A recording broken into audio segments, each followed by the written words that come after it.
بسم الله الرحمن الرحيم الحمد لله رب العالمين الصلاة والسلام على رسول الله صلى الله عليه وسلم النبي صلى الله عليه وسلم በሳቸው ክብር ብሎ አላህን መጠየቅ በነቢያችን እጠይቅሃለሁ ማለት እነዚህ ሁሉ አይቻሉም ግዛለ እነዚህ አይቻሉም በሸሪዓችን ከዲናችን የወጣ አስተምሮ ነው ለምን طيب ነብዩ ሰለላሁ ዐለይሂ ወሰለም በህይወት እያሉ ሱሐቦቹ ወደ ነብያችን ሰለላሁ ዐለይሂ ወሰለም ይመጡ ነበር ሱሐቦቹ ወደ ነብያችን ይመጡ ነበር ዱዓ አድርጉ እያሉ ዝናብ ሲጠፋ ነብይታወቀው ጁምዓ ላይ ሌላም ሰዓት ላይ ሱሐቦች ይመጡ ለነብያችን ሰለላሁ ዐለይሂ ወሰለም ዱዓ አድርጉልን ይሉ ነበር ግን ነብዩ ሰለላሁ ዐለይሂ ወሰለም ከሞቱ በኋላ ወደ ነብያችን ሰለላሁ ዐለይሂ ወሰለም ቀብር ሄዶ አልጠየቁም ወይ በነብያችን ሰለላሁ ዐለይሂ ወሰለም ይሁንብህ ብለው አልለምኑም የለም እንዲያውም ዑመር ኢብኑ ኸጣብ ምንድነው ያደረገው በነብያችን ሰለላሁ ዐለይሂ ወሰለም አባስ አጎታቸው ሄዶ እና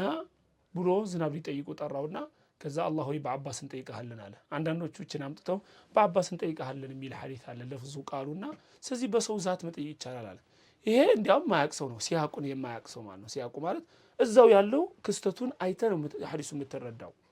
ግዝማላ ሐዲሱን አይተን ነው ምክንያቱም እነሱ አባስ ጋር ሄደው ጠሩትና ዱዓ አርጋሉት ዱዓ ካደረገ በኋላ ነው እንደዚህ ያሉት ስለዚህ በዱዓው ማለት ነው በሰውየው በዛቱ ዝም ብሎ ቢቻልማ ነብያችን ሰለላሁ ዐለይሂ ወሰለም ለምን በነብያችን ጠይቃለን ለምን አይሉ በሰውየው በራሱ በዛቱ አይባልማ በጃሁ በክብሩ አይባልም የለም ቢድዓ በዲናችን የመጣ ቢድዓ እስከ ሽርክ የሚደርስ ማለት ነው እዚህ አያስፈልግም እንደዚህ አይነት ነገሮች ሱሐቦች ያደረጉት አለ ተቀምጧል ማድረግ ነው አላህ Subhanahu Wa Ta'ala ሲጀመር ለምን ይብሏል መለመን ነው ከዛ ካስፈለገ ሰው ጥሩ ሰው የሆነን ሰው በህይወት ያለ ዱዓ አድርገንታል ነብዩ ሰለላሁ ዐለይሂ ወሰለም ሞቱ ለነብያችን ሰለላሁ ዐለይሂ ወሰለም ቅርብ ዑለማዎች ሲያብራሩ ለምን አባስ ተመረጠ አሊ ይበልጣል የነብያችን ዘመድ ነው አሊ ይበልጣል በደረጃ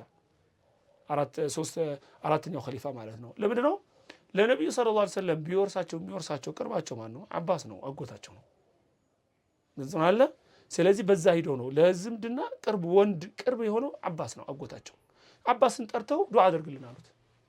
ዱዓ አደረገላቸው ስለዚህ በሱ ዱዓ እንጠይቃለን አሉ እነሱም ዱዓ አደረጉ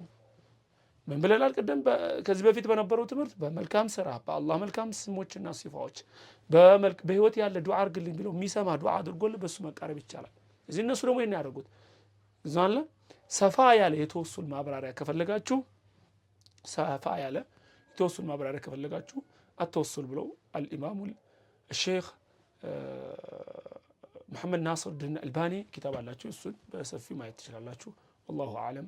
وصلى الله على نبينا محمد وعلى اله وصحبه اجمعين